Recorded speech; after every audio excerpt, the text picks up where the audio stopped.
Hello guys. I hope कि आप सभी अच्छे होंगे, खुश होंगे। तो मेरा टॉपिक ये है कि ऐसे ऐसा क्या हो गया कि हम सभी को हम सभी को दुखों का सामना करना पड़ता है, महामारी का सामना करना पड़ता है। ऐसा हमने क्या कर दिया, तो जानेंगे इस टॉपिक में। हमारे कई गुरु पीर फकीर आए, कई संत आए, समझा समझा के चले गए कि आप प्रकृति के साथ चलें, धर्मों के साथ चलें, धर्मों की ग्रंथों की बात मानें, ग्रंथों को पढ़ें। दुनिया भी पढ़ाई में ज़्यादा कुछ नहीं रखा, ग्रंथ पढ़े और इंसानियत का भला करे, इंसान हो गए। लेकिन इंसान ने कुछ नहीं समझा। कि आई होप कि अब सारी दुनिया को पता लग चुका होगा कि महामारी कितनी कठोर है और कितनी ज़्यादा कठोर है। तो मेरा कहने का मतलब यह है कि हम इंसानों ने बड़ी बड़ी फैक्ट्रियाँ खड़ी करी, हम इंसानों ने पोल्यूशन फैलाया, हम इंसानों ने वाटर पोल्यूशन फैलाया और हम इंसानों ने सोल्यूशन निकाला, लेकिन सोल्यूशन पर कोई ध्यान नहीं देता। अब महामारी हो रही है, सारे मारे क्यों जा रहे हैं? क्योंकि कहीं ना कहीं हमारा भी आता है दूसरों को मारने में। जैसे कि पोल्यूशन में हम पेट्रोल खरीदते हैं, पेट्रोल खरीद के हम गाड़ी चलाते हैं, और जिनके अस्थमा की बीमारी होती है, जिनके सांस की बीमारी होती है, उनको तकलीफ़ आती है और वो हमारी वजह से मारे जाते हैं। क्यों ना हम साइकिल स्टार्ट कर मतलब देश में गाड़ियों की बजाय साइकिलें स्टार्ट करनी चाहिए, क्योंकि इससे पोल्यूशन कम होगा, वाटर पोल्यूशन कम होगा, देश की गंदगियाँ कम होगी, पानी स्वच्छ पी सकेंगे हम। कई देश ऐसे हैं जो पोल्यूशन के मामले में इतने हद से ज़्यादा हैं कि एक दिन में मान लो कि आप 50-60 सिगरेट पी जाएँ, इतना पोल्यूशन होता है उधर। तो सोल्यूशन यही है कि हम फैक्ट्रियाँ और ये फालतू की गाड़ियाँ बंद की जाए, क्योंकि कहीं ना कहीं हमारा भी आता है इन चीज़ों में इन्वॉल्व होने का, मतलब पोल्यूशन फैलाने का। गाड़ियाँ चला के हम पोल्यूशन फैला रहे हैं और हम ही कह रहे हैं कि पोल्यूशन मत फैलाइए। तो ये बात कहीं ना कहीं गलत है कि आप खुद ही गाड़ी चला रहे हैं और आप खुद ही लोगों को शिक्षा दे रहे हैं कि आप पोल्यूशन मत फैलाएं, वाटर पोल्यूशन मत फैलाएं। तो मेरा निवेदन है कि आप गाड़ियाँ कम चलाएं, जितना हो सके कम चलाएं। और जहाँ तक दूसरी बात आती है कि कई लोग ऐसे होते हैं जो अपने बिजनेस को ही अपनी लाइफ समझ लेते हैं।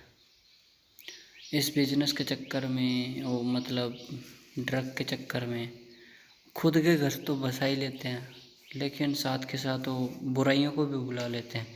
क्योंकि जब आप आप कभी खुश हो ही नहीं सकते, क्योंकि आप कभी खुश हो ही नहीं सकते कि जब कोई आप कभी खुश हो ही नहीं सकते कि जब आप दूसरों का घर बिगाड़ रहे हैं, दूसरों का घर उजाड़ रहे हैं, आप कभी खुश हो ही नहीं सकते। ज़रूर कभी ना कभी आपके ऊपर भी महामारी आएगी और आ रही है। अगर आप दूसरों का घर उजाड़ के खुद का घर बसाएंगे तो जाहिर सी बात है महामारी तो सबके ऊपर आएगी। जो जो ऐसे काम कर रहे हैं उन सभी के ऊपर आएगी। तो मेरी रिक्वेस्ट है, और इन ड्रग सप्लाई में, ड्रग डीलिंग में, ड्रग लेने में, ड्रग देने में जिनका हाथ होता है वो भी मारे जाते हैं और वो तड़प तड़प के मरते हैं। क्योंकि ये ड्रग दूसरों के घरों को उजाड़ता है, दूसरे घरों को बिगाड़ता है। और ज़्यादातर देखा है कि इससे ज़्यादातर इंडिया के कम से कम वर्ल्ड के 50% घर ज़्यादातर इन चीज़ों से उजड़ते हैं। दारू हो गया, ये हो गया। और ये पोल्यूशन भी कम करना चाहिए और ये वाटर पोल्यूशन भी कम करना चाहिए, क्योंकि और गाड़ियाँ भी अगर कम हो जाएंगी तो फिर एक्सीडेंट में जो मारे जाते हैं लोग और जो वाटर पोल्यूशन पोल्यूशन से मर जाते हैं। और तो और ये ड्रग डीलरों और ये नशे बेचने वालों के पास खुद के लाइसेंस होते हैं। यहाँ तक कि सरकार भी इनका साथ देती है कि आप ड्रग बेचो। और सरकार को भी ये पता होता है कि इन ड्रगों से इन इन नशीली चीज़ों से लोगों का खात्मा होता है, लेकिन फिर भी ये लाइसेंस बना के देती हैं सरकारें। चाहे इंडिया का लगा लीजिए, चाहे विदेशों का लगा लीजिए, चाहे मैक्सिको लगा लीजिए, सिंगापुर, कहीं का भी लगा लीजिए आप। और तीसरी बात आती है कि वेश्यावृत्ति। कई ऐसे लोग होते हैं बिजनेस को ही अपना सब कुछ मान लेते हैं, तो बिजनेस के चक्कर में वो ये नहीं समझ पाते, कई लड़कियां और कई लड़के ये नहीं समझ पाते कि हम बिजनेस आजकल का कौन सा बिजनेस कर रहे हैं। बिजनेस के चक्कर में या तो कई लड़कियों की ज़िंदगी ख़राब कर दी जाती है, ज़बरदस्ती उनको वेश्यावृत्ति में डाला जाता है, या फिर कई लड़कियां ऐसी होती है जो मजबूर होकर वेश्यावृत्ति करती हैं। तो गाइस इन चीज़ों से भगवान नाराज़ होता है। अगर आप चाहते हैं भगवान हमसे नाराज़ होके और अपना फैसला खुद बदले, जो ये महामारी आ रही है, जो भगवान ने जो महामारी ऊपर से भेजी है, अगर आप चाहते हैं ये महामारी हटे, आप चाहते हैं भगवान हमसे नाराज़ ना हो, तो हम ऐसी चीज़ें ना करें, दूसरों का घर ना उजाड़ें और देश में गंदगी ना फैलाएं। गंदगी का मतलब ये वेश्यावृत्ति, दारू हो गया और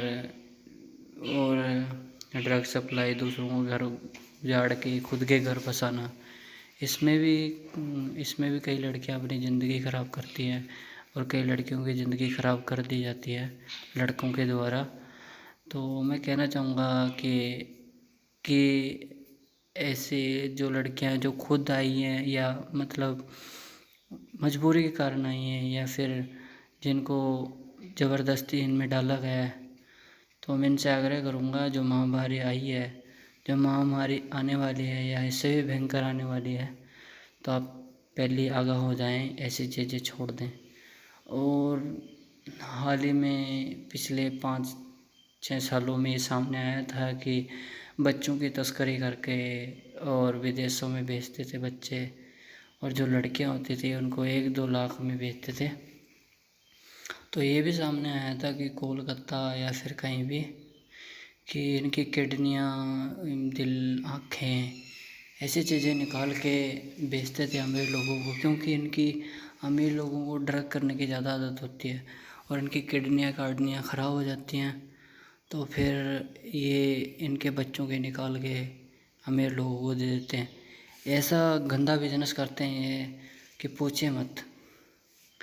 लड़की को 1 लाख रुपए में बेचते हैं, लड़के को 2 लाख रुपए में, इससे भी महंगे बेचते हैं। ये तो कम रेट दिखाया गया है। और इनकी आँखें, किडनियाँ, कान के पर्दे, मतलब शरीर का लगभग सारी चीज़ें निकाल ली जाती हैं। तो यहाँ तक कि चमड़ी भी इनकी काम आती है।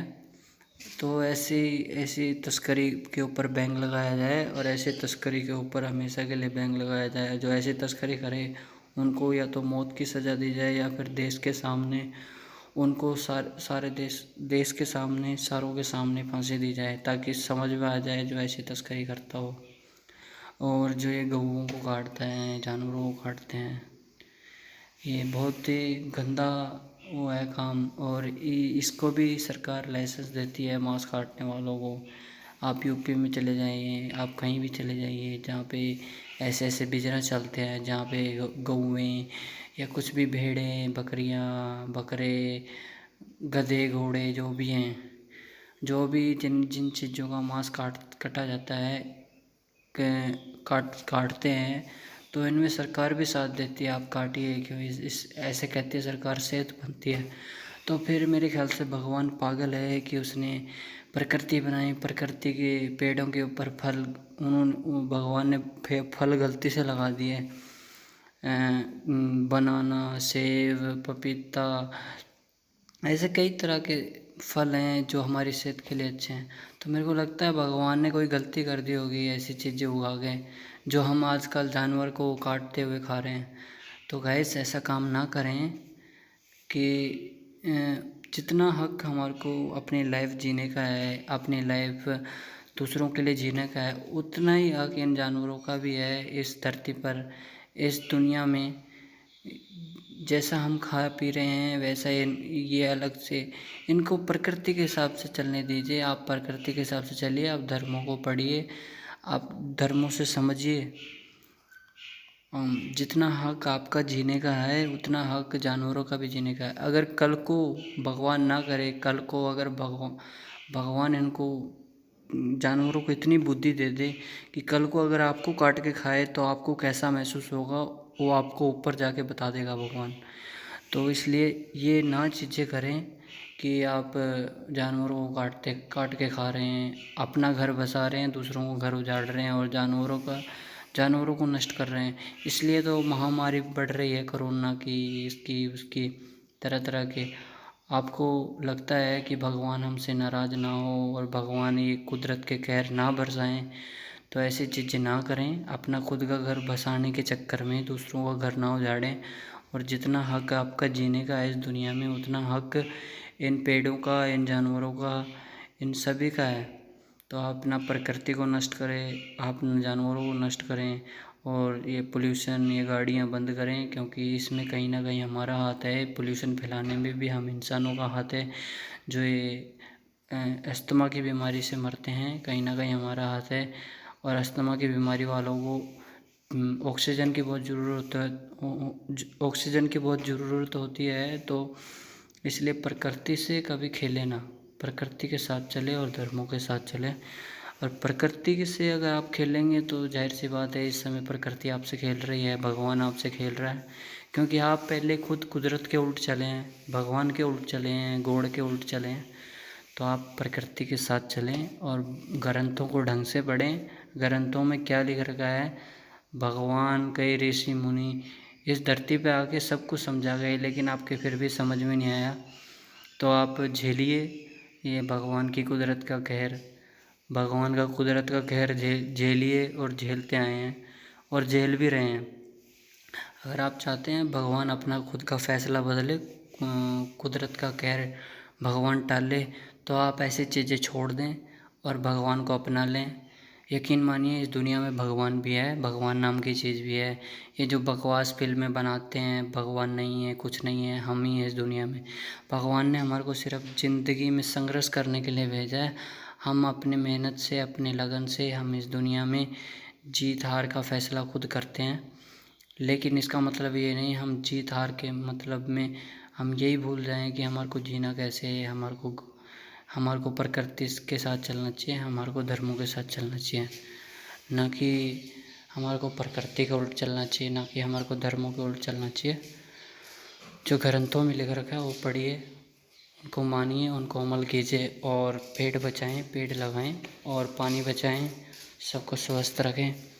और अगर आपको मेरी बात समझ में आ गई हो और अच्छी लगी हो तो यकीन मानिए अगर आप ये चीज़ें सब कर लेंगे, भगवान के उल्ट नहीं चलेंगे, प्रकृति के उल्ट नहीं चलेंगे, धर्मों के उल्ट नहीं चलेंगे, तो भगवान अपना जल्दी फैसला बदल लेगा और आप खुश रहें, सृष्टि को भी खुश रहने दें। आप दूसरी पढ़ाइयों के बजाय ग्रंथ पढ़िए, कुछ ग्रंथ पढ़िए, बाइबल पढ़िए, कुरान पढ़िए, गुरु ग्रंथ साहिब पढ़िए। इनमें एक ही बात लिख रखी है, प्रकृति के साथ चलें और प्रकृति का भला सोचें, इंसानों की इंसानियत की सेवा करें। बस मेरा कहने का यही मतलब था। जय हिंद, जय भारत। और आप हमेशा स्वस्थ रहें, हमेशा खुश रहें और ज़िंदगी में अच्छा काम करें, अच्छा काम करके इस ज़िंदगी को अलविदा कहें। बाय।